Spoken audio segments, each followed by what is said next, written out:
Inside Mississippi JUCO Football is brought to you by Heritage Properties of Laurelwood, Clinton, and Byram. More information can be found at heritageproperties.com. MACJC, the Mississippi Association of Community and Junior Colleges. C Spire Wireless, Farm Bureau Insurance, the Mississippi Army National Guard, the Mississippi Sports Hall of Fame and Museum, Mississippi Blood Services, Mississippi Sports Medicine, and EnviroTurf Services.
Hi, I'm Travis Raychick, and welcome to Inside Mississippi JUCO Football, brought to you by heritageproperties.com as we come to you from inside the Mississippi Sports Hall of Fame and Museum, showcasing our Mississippi community and junior colleges' athletic superiority, academic prowess, and economic impact. This week's Game of the Week takes us to Perkinston, home of the #1 ranked team in the nation, the Mississippi Gulf Coast Bulldogs, as they entertain their rival, Jones County JC. These are two perennial powers colliding, and plenty at stake in this one as both teams are nationally ranked and in the South Division. Here's Mike Frazier with the highlights. To Perkinston we go, home with the #1 team in the country, the Gulf Coast Bulldogs. Jones coming into this one ranked 14 on the ground. Q Boyd with a touchdown at 7-0 Jones County early on. 4th and short, toss sweep right and getting around and sneaking into the end zone for the touchdown for the Bulldogs is Antoine Wells. Game tied at 7. More Bulldogs. Colton Kane, far corner. There's the University of Auburn commit to Quill Williams. It's 28-21 Gulf Coast at the break. Third quarter now. Swindle, who would throw for 400 yards. Airs one out here. Hits his man, Jamichael Willis. 81 yards. Touchdown Jones. And the Bobcats battle back. Gulf Coast would come back the other way. On the ground again, here's Wells, giving Gulf Coast a 35-31 lead. Jones on the ensuing drive. Q Boyd going to try to muscle his way in. Is he in? Is he in? Yes. Touchdown. Back come the Bulldogs. They're trying to regain the lead. Pass to the near side. Intercepted. Victor Jenkins with the pick. That thwarts the Bulldog drive, and Swindle wouldn't waste any time. Dylan Bozier right here for the touchdown. And Jones County Junior College with a 2-score lead. Now the knockout punch here. Gulf Coast needs a stop. Pass here. Willis with the catch. Breaks one tackle. Breaks two. Now dances back left and curves it around the corner. Touchdown Jones County, and they would run into victory lane, winning it 52-42. Heartbreak city for your football team tonight. What's going through your mind right now? Really nothing, just coming out, playing harder, If we meet them again, try to, knock them off next time. Who recruited you to Gulf Coast, and why did you choose the Bulldog program? Coach Neil Broussard, and I've been wanting to play here since I was, since my cousin played here back in 07, 08. So I seen they gave me a scholarship, so that's what I came to. And I felt like it was a good school for me because they, they run the ball a lot, Steven, money football game for you. Your team comes up big against #1 in the country. Yeah, we did good. A few slip-ups here and there, but we persevered and we stayed strong and, came up with a victory. Your numbers, 331 yards last week, over 300 yards again today, maybe even more based on the official numbers. You're in a good rhythm. How are you making it happen consistently? It's not me, it's my receivers. I'll tell you, that's my receivers in my line. I just throw it to them. They get all the yards for me. Good chemistry with your receivers. Talk about that. Well, I've been here since last semester, and we've been throwing it like this forever. And it's one of those things where we look at each other, make eye contact, and we know what to do. And I just throw it to them, and they catch it. Antoine, tough game tonight. Number 1 in the country coming in. Your thoughts, moments after tonight's game? It hurt, but we just gonna go to practice, try to get better, try to see what we can get from here. How did you get here to Gulf Coast Community College? What was your road? They just recruited me to be a running back, and I just tried to come up here and do what I could do. You had some very tough yards running. You had a go-ahead touchdown at one point in the second half. But where do you attribute the good running and the good moves that you have? Oh, that's my O-line, and then just the running back coaches, Coach Huff, Coach Bennett, all the coaches that we have, they just get me right. So I just do what I got to do for the team. What does it feel like? Jones, back-to-back years, got you guys. It hurt. It hurt last year. It hurt this year. But we just going to have to learn from it and move on. And then we can do about it now. Coach, you got him again. Well, this was a really sweet one because it was at home for them. And, Steve, I've got a lot of respect for Steve and always have. And this is a great program, and they've won the national championships. Each of the programs have won national championships over the years, And it's like I was telling someone earlier, really tonight, it's really a shame that either team has to lose. Your weapons at wide receiver are deep. Did you think they were going to be as deep and as effective as they have been so far? Yeah, I felt like they would. I just didn't know when. And until they get in the game and they actually do it, you don't know. But I knew that we had about 6 or 7 wide receivers that can run, that have good hands, and that can catch and can get open. You know what I'm saying? And Jermichael Willis from Birmingham, we've had him. He's a sophomore. He was with us last year, and he's just having the last 2 or 3 weeks. He's just caught on fire and had great games. And here are the rest of the scores from our Mississippi Sports Medicine scoreboard from Week 4 around the MACJC.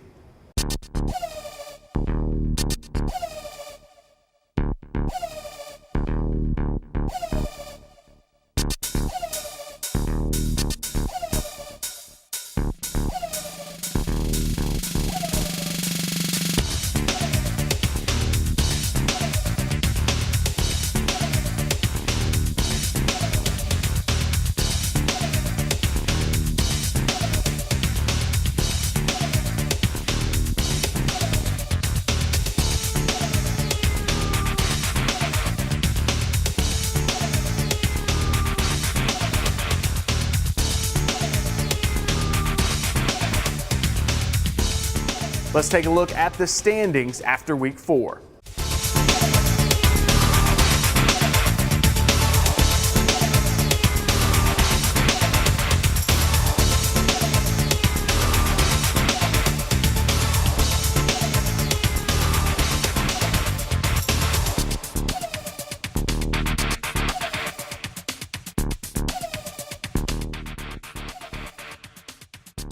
Here are the leaders in the top statistical categories after Week 4. Your top quarterback, East Mississippi's Dontrell Pruitt. He has thrown for 1,367 yards, 16 TDs compared to only 2 interceptions. He's averaging 341.8 yards a game and completing over 67% of his passes. The current MACJC leading rusher, that would be Northwest Damian Baker. He has 73 carries for 455 yards.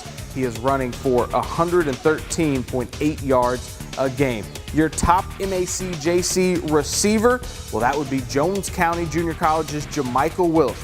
33 catches, 636 yards, and 6 TDs. Willis averaging right at 159 receiving yards per game. Flip it to the defensive side of the ball, and your top tackler is Colin's Jordan Harris. 62 total tackles this season, averaging right at 9.8 tackles per contest. Here are this week's MACJC Players of the Week as voted on by the Sports Information and Public Relations Directors of the MACJC.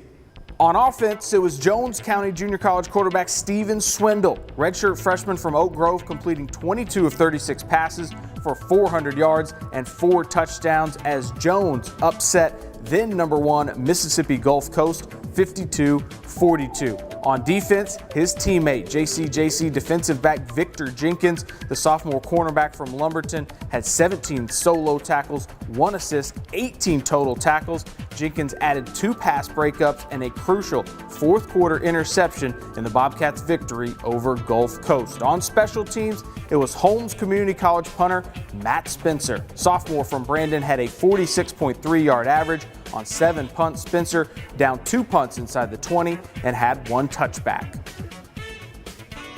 Let's take a look at the latest NJCAA national rankings. The top-ranked team from Mississippi is number 3, East Mississippi. They are up 2 spots. Right behind them at number 4, the Colin Wolves. Also up 2 spots to number 7, the Itawamba Indians. And cracking the top 10, Jones County Junior College. Mississippi Gulf Coast finds themselves at number 10, and rounding out the top 20 is the Hines Eagles. Our first community college feature takes us to Jones County Junior College, where they continue to have a major impact economically in their community. Their growth is evident as you walk around campus. Student enrollment numbers up by about 200 this year. The Bobcats continue to be a difference maker in Jones County.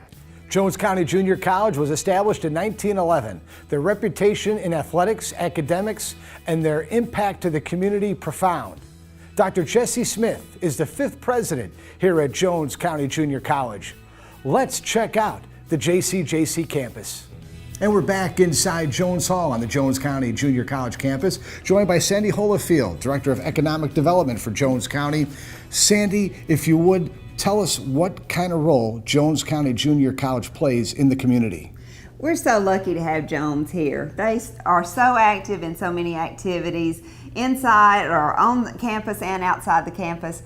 Like the Jones County Heart Walk, they participate in the Women's Life Conference. They do treats in the streets here on campus, and just so many activities that are important to the community. What role does the Jones Advanced Technology Center play in the region? They can do the customized training, absolutely anything that is available for them to do for the industry. They can work. Anything customized, they can work into for the employees, for new employees, for retraining.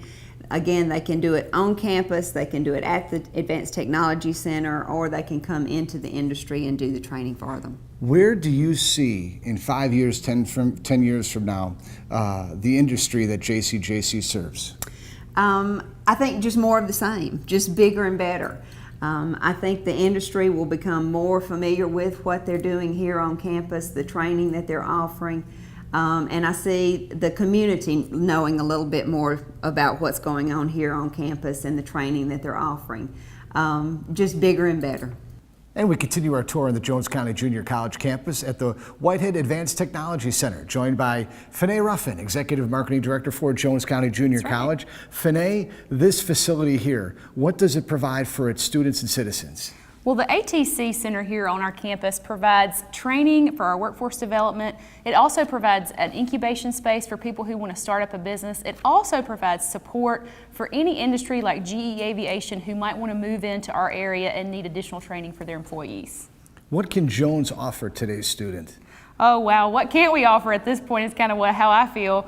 We strive to make this campus both conditional for non-traditional students as well as traditional students. So we offer a campus environment of having Taco Bell and a grill offered for a student union type of atmosphere, as well as having a non-traditional student association that we can go to for our students who might be military, active military, VA retired, or simply just coming back for a second career. What industries directly benefit from JCJC students? I would say just about any industry, from retail to healthcare, medical, machining, manufacturing. We have tentacles that reach out everywhere. Your economic impact to the Pine Belt is profound. Can you elaborate on that at all?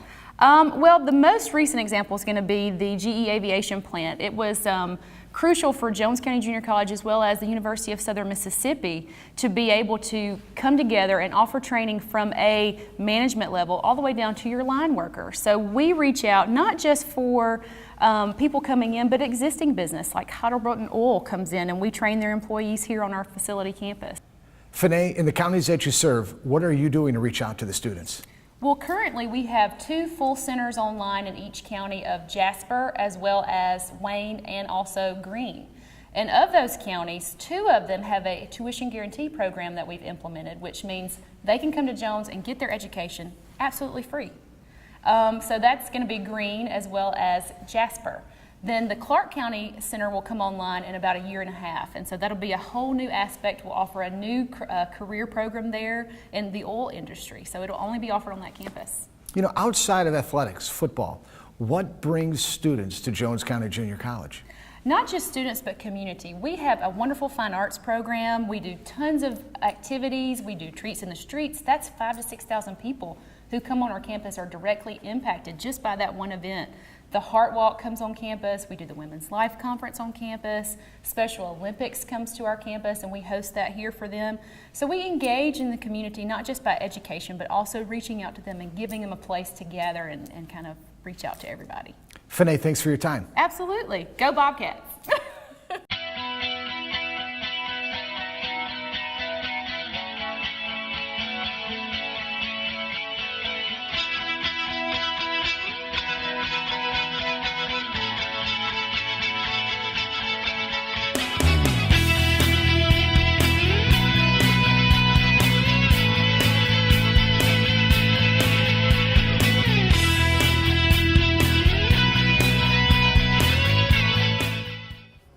It is now time for our C Spire Spotlight Where Did They Go segment as we catch up with former community and junior college student athletes from around Mississippi who are now at senior universities. JUCO Weekly recently went to Belhaven University to catch up with some former Mississippi JUCOs. Man, big running back here for the Blazers. How are the knees? How's the body holding up? I was holding it real good, man, real good.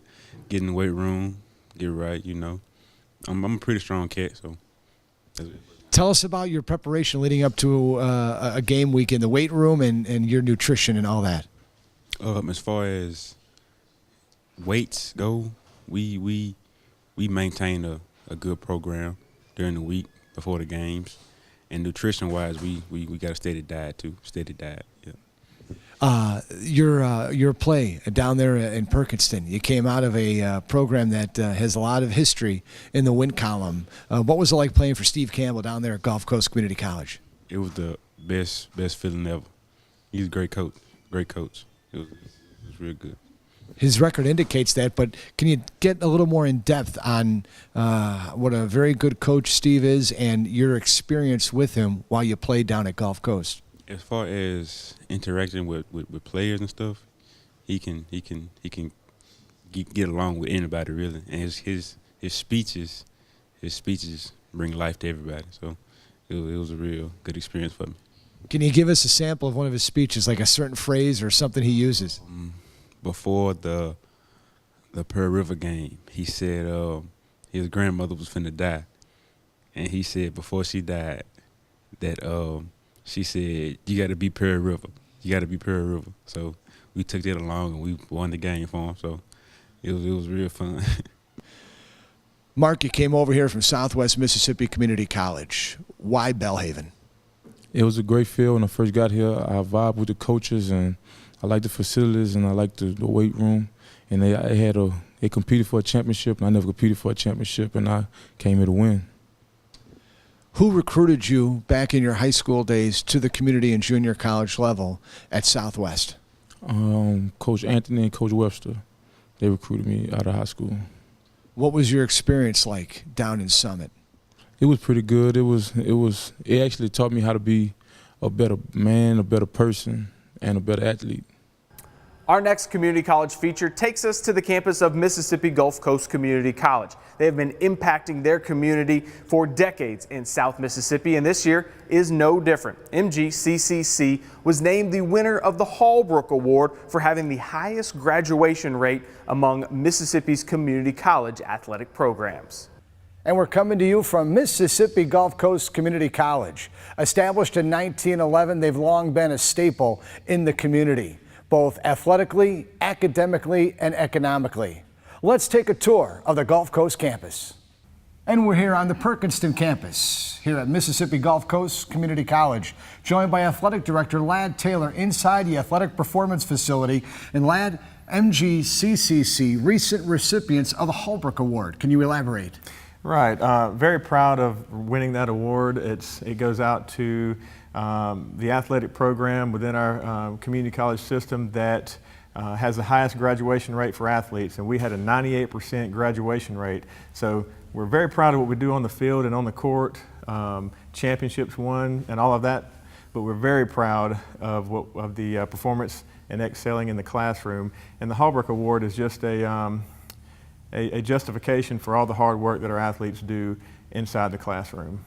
Well, you've got a strategic plan as well for the facilities here at MGCCC. Can you tell us about that? Right, very proud of this. This is kind of hot off the press. We, Dr. Graham and Dr. Allen and our Board of Trustees just approved a 3-year strategic athletic facilities plan. Phase 1 will be a new athletic facility that will encompass a new football locker room, training room, press box area. We'll be removing the current press box. Very proud of that. We might extend off of this athletic performance facility as well. So looking forward to that. In year 2, we'll be looking at redoing and building our baseball, softball grandstands with complete new press boxes, and also adding a soccer locker room, which is much needed here on the Perkinston campus. Year 3 is something I'm very proud of, a new basketball and HPR arena. So that will be a new gymnasium and also where we can hold HPR classes. And as HPR department chair, it'll fit right in line with coordinating that facility as well. So looking forward to that 3-year athletic facility plan. Lad, this is the only campus with resident halls. How's that coming along? It's coming along great, and for the fall here of 2013, all of our residence halls are at full capacity, which is something we're very proud of. You're also maintaining overall enrollment numbers. What are they, and how are you able to keep that moving in the direction it needs to? Right. Well, our enrollment has remained constant from last year to this year, which is only a testament to the hard work of all of our recruiters and faculty members. Basically, every employee at Mississippi Gulf Coast is a recruiter, and that's just a testament to their hard work. We're 10,000 plus on all of our campuses and centers.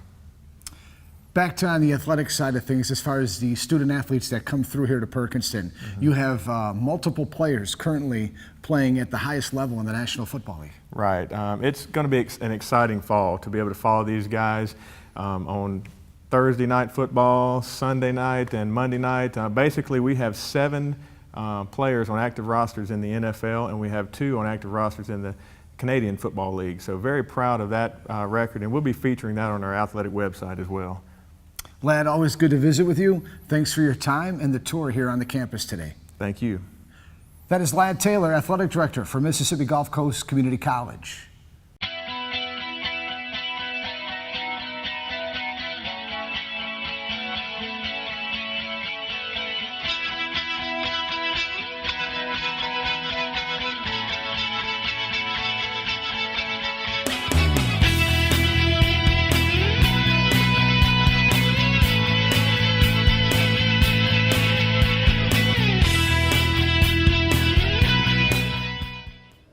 Now it is time for our JUCOweekly.org scouting report as we take a look at current MACJC players who are receiving plenty of attention from senior universities across the nation.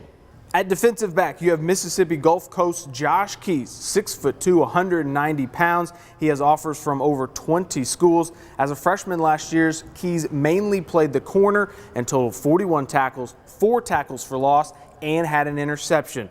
At defensive line, Northeast Mississippi's Jeremy Liggins, a top 25 national prospect. Liggins is an Ole Miss commit who has 13 tackles and 1 sack through the first 3 games. At the linebacker spot, Southwest Mississippi's C.J. O'Quinn. O'Quinn has the ability to make plays all over the field due to his instincts and speed, clocked at a 4.5. He totaled 23 tackles and 1 tackle for loss as a freshman, but this year those numbers should increase quite a bit. O'Quinn has gotten early looks from Southern Miss, Baylor, Texas State, but he's still waiting on his first offer. At wide receiver, Mississippi Gulf Coast DeQuill Williams, the #1 wide receiver recruit in the country. Currently, he's committed to Auburn, but will continue to be tempted by many D1 programs around the nation. Next week's Game of the Week takes us to Fulton and home of the nationally ranked Itawamba Indians as they entertain the Northwest Rangers, led by talented running back Damian Baker,